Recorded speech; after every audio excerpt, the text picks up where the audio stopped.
Joyce? Well, my name is Diane Stevens Liotta, and I'm a small business person here in New York City. I own and operate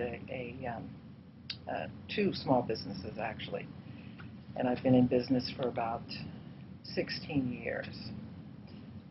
I've known Joyce for several years, and we first became acquainted, I believe, in the late 1990s or the early 2000s, and I met Joyce at some sort of a political function. But I remembered being very impressed with her straightforwardness and her candidness, and I remember thinking, she was sitting at the same table, and I remembered thinking as we left the table that this woman should be my representative. She should either be on the city council, she should be a congressperson, or she should hold some type of political office, because she just struck me as being the kind of person that was in touch with everyone in the community, no matter what their socioeconomic level was, and she had her finger on the pulse of what was happening in the community.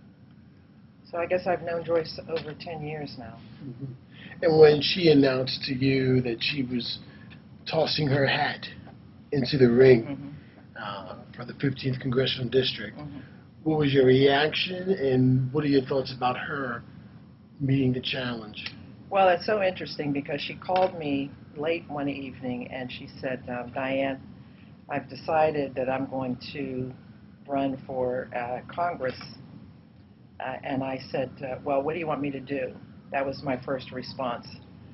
And she mentioned a few things that she wanted me to do to try and help her. And I congratulated her. I think what she's doing takes a lot of courage.